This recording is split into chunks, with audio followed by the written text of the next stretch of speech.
What's the brief summary of your book about? Basically everything I just talked about. My entire life, biography, lessons I've learned.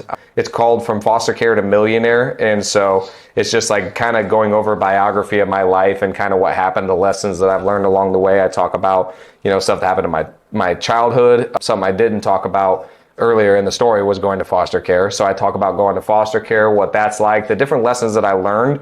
And again, just those different nuances of like, I learned this stuff, I created protection against myself, and then now I'm working to take down the protection, but still keep the good things that happened.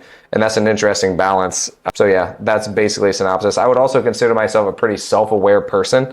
So I think about what I think about and why I think what I think. And so I do that a lot in the book, which has been very interesting to like even see my own thoughts and then write them down.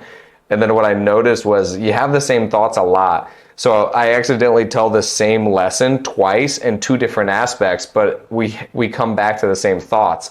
That can be a good or a bad thing depending on your thoughts, right? You can get into a negative loop or you can get into a positive loop. Depends on your thoughts. So it's interesting to write it all out and see how you think. But that's basically, it's an autobiography more or less. What was that book called? From Foster Care to Millionaire. What was the biggest challenge you faced on your way to becoming a millionaire, and how do you push through and maintain your focus? Biggest challenge I faced, it's so interesting because I didn't set out just to become a millionaire. It just like kind of happened along the way. And so the biggest challenge I would say is probably like focusing. That's the biggest thing. I mean, I think that I can do a lot of different stuff. I have the ability to do a lot of different things. It's harder just to pick one and stay in that freaking lane instead of like, oh, dude, I'll do partly this, part of that, part of this. And I can do all of them and I can do them pretty well. But like, I wanted to pick one thing that I can freaking like just crush it. And so that was really difficult to not continue to jump or do sales and like let it go. That was probably the biggest challenge, I would say.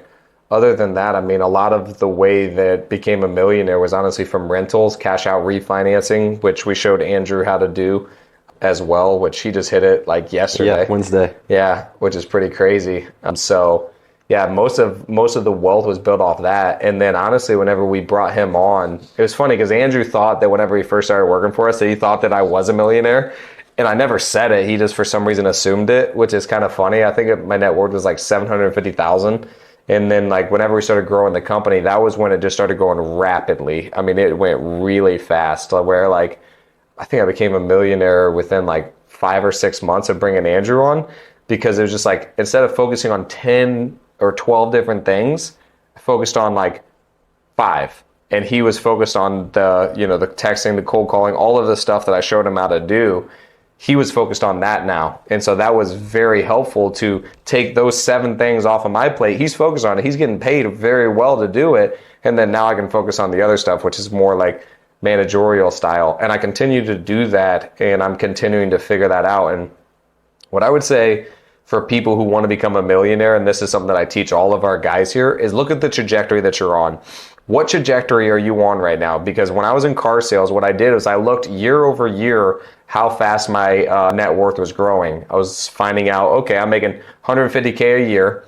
I'm paying down my house. I'm doing all these different things. My net worth was going up by like $50,000 a year. It was not a significant amount. That was even with saving everything I can, paying down my house. I didn't know what to do with investments.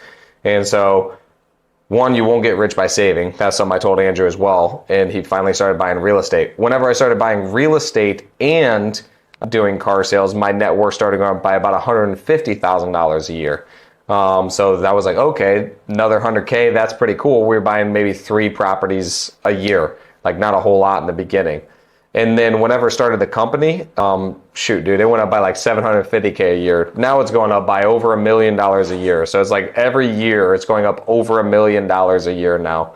And so I'm still trying to do the same thing that I was doing back then, which is, okay, how can I get out of the day-to-day more, have other people doing this stuff, and then I can focus on stuff that makes a whole lot more sense for me to work on, because now my skill set's grown. I now know how to do more things and bring more revenue to the business, and it doesn't make sense for me to keep doing the same jobs that I've been doing. Like, I want to grow and then grow back my capacity, ability, and make sure that the trajectory is there. But the main thing for people to do is, what are you making year over year and what's your net worth going up? And then if you make different decisions, look at what the trajectory will be. And then you decide if you want to stay on that trajectory or not.